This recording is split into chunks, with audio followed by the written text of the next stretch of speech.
कोपरगाव शहरातील गोदावरी नदीच्या काठावर वसलेले राजमाता जिजाऊ उद्यान सध्या अत्यंत दयनीय स्थितीमध्ये असून उद्यानाच्या दुरावस्थेमुळे नागरिकांमध्ये तीव्र संताप व्यक्त होत आहे। उद्यानाच्या भोवती संरक्षण भिंत अनेक ठिकाणी कोसळल्यामुळे मोकाट जनावरांचा वावर वाढलाय। याशिवाय उद्यानालगत राहणाऱ्या काही नागरिकांनी पलंग, पाण्याच्या टाक्या, विविध घरगुती वस्तू आणि पाळीव शेळ्या थेट उद्यानामध्ये ठेवल्याचं दिसून येतं, जे सार्वजनिक मालमत्तेचा अपमान ठरत आहे। विशेष म्हणजे उद्यानात मोठ्या प्रमाणात दारूच्या रिकाम्या बाटल्यांचा साठा आढळून आल्यानं हे ठिकाण तळीरामांचे अड्डे बनले असल्याचे गंभीर चित्र देखील समोर आले आहे। खेळणी, जिमसाठीचे साहित्य आणि लोखंडी बाकडे यांचीही दुरावस्था झाली असून सर्वत्र अस्वच्छता आणि कचऱ्याचं साम्राज्य निर्माण झालंय। नागरिकांनी यावर तीव्र नाराजी व्यक्त करत हे उद्यान आता नावालाच उरले आहे अशा शब्दात टीका केली जात आहे। या पार्श्वभूमीवर सर्वधर्मीय आणि सर्वपक्षीय पदाधिकारी, कार्यकर्त्यांनी उद्यानाची पाहणी करत पालिकेच्या निष्क्रियतेचा तीव्र शब्दात निषेध व्यक्त केला। यावेळी राजमाता जिजाऊ यांच्या स्मारकाला दुग्धाभिषेक घालून कार्यकर्त्यांनी आपला संताप व्यक्त केला आहे। कार्यकर्त्यांनी कुजलेल्या लोखंडी साहित्यावर आणि दारूच्या बाटल्यांवर प्रतिकात्मक घाव घालत निष्क्रिय प्रशासनाविरुद्ध संताप व्यक्त केला। वैभव आढाव, भरत मोरे आणि अनिल गायकवाड यांनी यावेळी नाराजी व्यक्त केली। आज आपल्या कोपरगाव शहरातील भूषण असलेलं राजमाता जिजाऊ उद्यान याची दुरावस्था बघण्यासाठी आम्ही सर्व पक्षीय येथे जमलेलो आहोत। हे गावठाणातलं जवळपास 25,000 लोकसंख्या असलेलं हे एकमेव उद्यान आहे। कोपरगावमध्ये एवढ्या मोठ्या मोठ्या जागा पडलेल्या असताना पुढे उद्यान झाले नाही, पण हे पूर्वीपासून जेव्हापासून नगरपालिकेची स्थापना झालेली आहे तेव्हापासून हे उद्यान इथं आकर्षित असं उद्यान म्हणजे आम्ही सुद्धा लहान असताना आम्ही आमचे घरचे आई वडील असू द्या त्यांच्या सोबत आम्ही इथं भेळीचे पुढे डबे वगैरे घेऊन आम्ही इथं खेळायचो, बागडायचो। अशा अवस्थेत आम्ही इथं मोठं झालेलो आहे। त्यावेळची जी अवस्था होती म्हणजे एक सुंदर असणारं हे उद्यान आजची दुरावस्था पाहून आज मनाला खूप वाईट वाटलं। याला जबाबदार मी फक्त कोपरगाव नगरपालिका प्रशासन यांना मानतो। लवकरात लवकर त्यांनी या उद्यानाची झालेली दुरावस्था तात्काळ दुरुस्ती करावी, नाहीतर आम्ही कोपरगावमध्ये या विषयावर मोठं आंदोलन छेडू। तसेच कोपरगावातले आपले जे खाऊगल्ली आपले पॉइंट आहे, समजा नाश्ता करता लोक संध्याकाळच्या वेळेला, तीच खाऊगल्ली जर इथं बनवली तर इथं कोपरगावातले सगळे नागरिक इथे येतील, उद्यानाचा आनंद घेतील। यावर पण नगरपालिकेने विचार करावा अशी मी नगरपालिकेला विनंती करतो। धन्यवाद। राष्ट्रमाता राजमाता जिजाऊ साहेब यांचं उद्यान कोपरगाव शहराच्या मध्यवर्ती ठिकाणी गोदा तटावर आहे। कोपरगाव शहरातील प्रत्येक नागरिक लहानपणापासून या उद्यानात आलाय। अतिशय सुंदर गवत असलेलं खूप छान छान खेळण्या त्या ठिकाणी होते, पण आज जर या उद्यानाची अवस्था बघितली, गेल्या 5 ते 6 वर्षापासून जे वॉल कंपाऊंड आहे बऱ्याच ठिकाणी पडलंय। आपल्या मीडियाच्या माध्यमातून आपण ते फुटेज सर्वांनी घेतलेत, मी सगळ्यांचे मनापासून आभार मानतो। हे आपला सगळ्यांचा जिव्हाळ्याचा प्रश्न आहे। आज त्या ठिकाणी ते कंपाऊंड पडलं तर समोरचे जे नागरिक असतील त्या नागरिकांनी त्यांचे पलंग त्या ठिकाणी टाकले, त्यांच्या गाद्या त्या ठिकाणी वाळतात, कपडे वाळतात आणि त्याच्या पलीकडे जाऊन या कोपरगाव शहरामधला नशापान करणारा तरुण त्या ठिकाणी येतो। त्या दारूच्या बाटल्या सुद्धा त्या ठिकाणी सापडल्या। या ठिकाणचा असलेला कर्मचारी, आरोग्य विभागाचे अधिकारी, बांधकाम विभागाचे इंजिनियर आणि सीओ साहेब, मी आपल्याला या ठिकाणी आजच्या या छोट्याशा संयमी आंदोलनाच्या हिशोबाने इशारा देतो। 20 तारखेपर्यंत आपण हे वॉल कंपाऊंड जे कुठलेही खाली एकही वीट न ठेवता, कुठलाही पिलर न बांधता तात्पुरत्या पद्धतीनं हे वॉल कंपाऊंड केलंय। साधा धक्का जरी लावला तर ते वॉल कंपाऊंड पडतंय। येत्या 20 तारखेपर्यंत व्यवस्थित त्या ठिकाणी पिलर बांधून, भक्कम असं ते त्या ठिकाणी पिलर बांधून वॉल कंपाऊंड झालं पाहिजे। भविष्यात कुठलंही अतिक्रमण आमच्या या जिजाऊ माता उद्यानाच्या परिसरात होता कामा नये, कारण आज दारूच्या बाटल्या पिल्या जातात, उद्या नशापानी होऊन जर जिजाऊ माताच्या स्मारकाचा अवमान झाला याची जबाबदारी घेणार कोण? कारण आजचीच परिस्थिती बघितली, आरोग्याचे अधिकारी त्या कर्मचाऱ्यावर ढकलतात।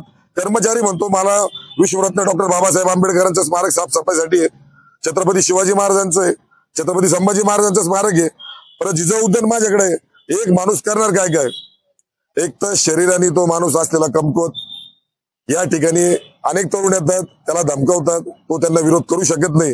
मुख्याधिकारी साहेबांना मी विनंती करतो, चांगल्या शरीराचा, धडधाकट शरीराचा तरुण या ठिकाणी वॉचमन होऊन पाहिजेत। आणि उद्यानाचं काम झाल्या यातल्या खेळण्या सगळ्या बदला, त्या गंजलेल्या आहेत, त्याच्यामुळे बाळगोपाळांना वृद्धांना जखमा होऊ शकतात।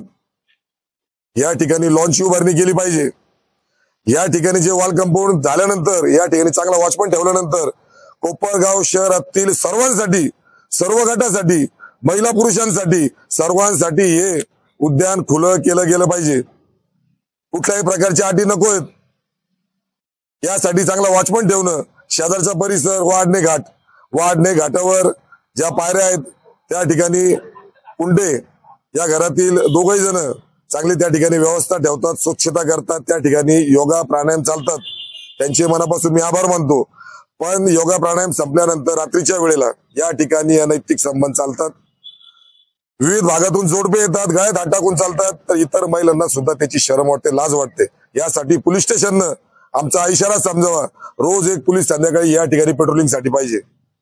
जिजामाता उद्यानचं काम त्वरित करावं, पेट्रोलिंग साठी एक पोलीस त्या ठिकाणी असावा, आमची मागणी। आणि नशापान करणाऱ्या तरुणांना मी पुन्हा एकदा आव्हान करतो, जर कोणी बायकालाल परत जिजामाता उद्यानमध्ये दारू पिण्यासाठी आला, ज्या पद्धतीने आमचे कोपरगावचे वसंत मोरे फेम आमचे हे अनिल भाऊ गायकवाड आज त्यांनी दाखवलं, घराणी त्यांनी त्या काचेच्या बाटल्या फोडल्यात, त्याच पद्धतीने नशापान करण्याचे डोके त्याच घराणी फोडल्याशिवाय मी राहणार नाही। हा इशारा समजा, आमची धमकी समजा, कारण ही जिजामाता उद्यानासाठी सगळ्यांचा जिव्हाळ्याचा विषय आहे। एवढंच मी या ठिकाणी सांगतो। मुख्याधिकारी साहेब, तुमचा पुन्हा एकदा निषेध करतो। आम्ही त्या ठिकाणी तुम्हाला बोलवण्यासाठी आलो, तुम्ही आला नाहीत। तुमच्या समोर कोण माणसं आलेत आम्हाला माहित नाही, कुठला ठेकेदार असेल, काही वाटाघाटी असेल, त्याच्याशी आम्हाला घेणं नाही। जिव्हाळ्याचा महत्वाचा विषय होता, आपण त्या ठिकाणी आला नाही, तुमचा मी एकदा जाहीर निषेध व्यक्त करतो। जे अधिकारी कर्मचारी आले ते एकामेकावर ढकलत होते, आपल्या मीडियाच्या माध्यमातून आपण फुटेज घेतलेत, तुमचा पण मी या ठिकाणी जाहीर निषेध करतो। पण आता इथून पुढे आम्ही सगळे कोपरगावकर खपवून घेणार नाही। इथून पुढच्या काळामध्ये लवकरात लवकर काम चालू करावं, पेट्रोलिंग साठी इथं पोलीस द्यावा, अशा सर्व कोपरगावकरांच्या वतीनं पुन्हा एकदा विनंती करतो आणि इशारा सुद्धा देतो। धन्यवाद। जय हिंद, जय महाराष्ट्र। आपल्याला दिसलं उद्या पुतळ्याची विटंबना झाली। आम्ही आतापर्यंत 2 ते 3 वेळा ते सीओला अर्ज दिलेले आहे सीसीटीव्ही साठी। राऊरीला विटंबना झाली, आता माग पुंतांब्याला विटंबना झाली। आपल्या कोपरगावात बोर्ड भाड्याचे प्रकार चालू राहतात, कायम चालू आहे।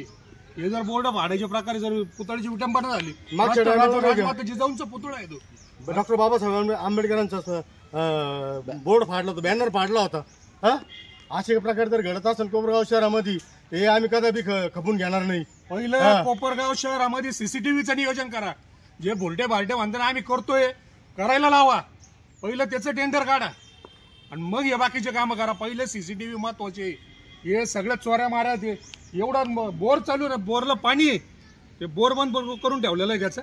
अरे इकडे बकऱ्या पहा ना, बकऱ्या हे बा, इकडे पलंग बिलंग, अरे रात्रीचे काय तमाशे चालतं इथं।